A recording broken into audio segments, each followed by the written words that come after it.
Messieurs les journalistes, bonjour. Bonjour également à ceux qui nous suivent sur Radio Maria et sur Gira FM. Je souhaite la bienvenue à nos collègues et en particulier à M. Richard Derieux.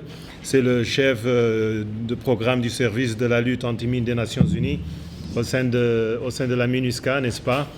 Ceci à l'occasion de la journée anti-mine qui a été célébrée au niveau mondial hier, mardi 4. En Centrafrique, c'est une activité célébrée le 17. Il est là pour vous parler un peu des activités de l'UNMAS dans le pays, de la lutte anti-mine, mais également contre les armes légères et de petit calibre, notamment en Centrafrique.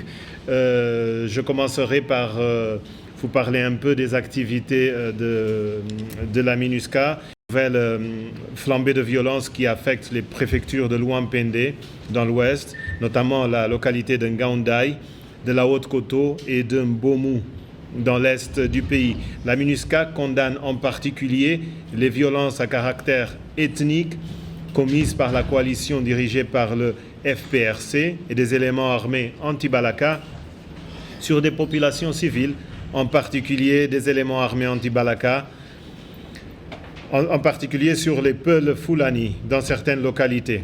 La MINUSCA condamne également les groupes d'autodéfense, notamment les Peuls armés, qui, sous prétexte de se protéger, n'est-ce pas, commettent des atrocités sur les populations civiles.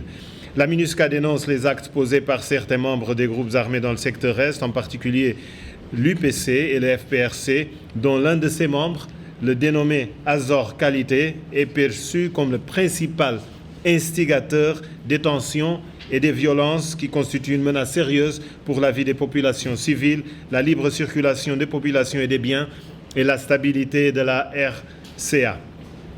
Hier, et cette note vous sera distribuée ici, le Conseil de sécurité a adopté une résolution, n'est-ce pas, dans laquelle il condamne les violences actuelles dans le pays.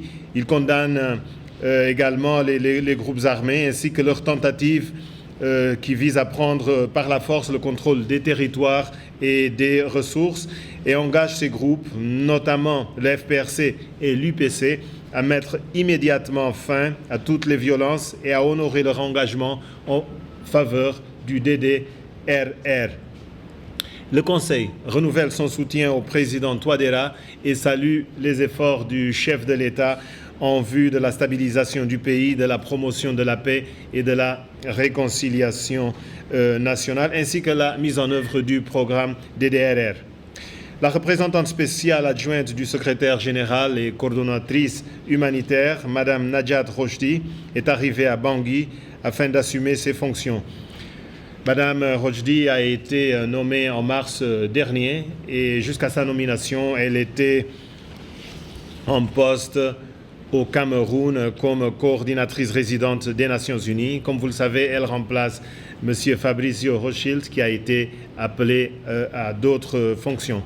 Dans le domaine des droits de l'homme, très rapidement, les groupes armés, notamment le FPRC, l'UPC, les ex-Seleka, les anti-Balaka, les MPCRJ, ont commis 18 des 25 incidents enregistrés entre le 29 mars et le 4 avril. Les agents de l'État sont les auteurs présumés des 7 autres violations et abus. Il y a eu au moins 38 victimes. Je terminerai par le PREDDR.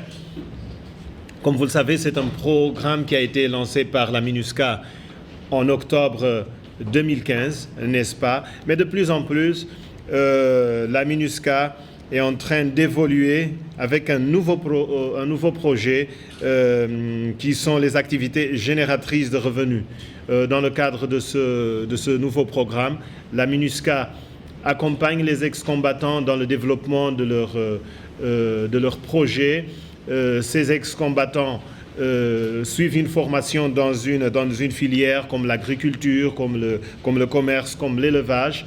Et avant de commencer leurs activités, ils reçoivent un kit. Mais cela ne veut pas dire que le PREDDR prend fin. Les activités de PREDDR se poursuivent. Il y a une série de sensibilisations cette semaine dans plusieurs localités, notamment à Bria, notamment à Bambari, et à un délai sensibilisation sur le vivre ensemble, sensibilisation sur la réconciliation nationale.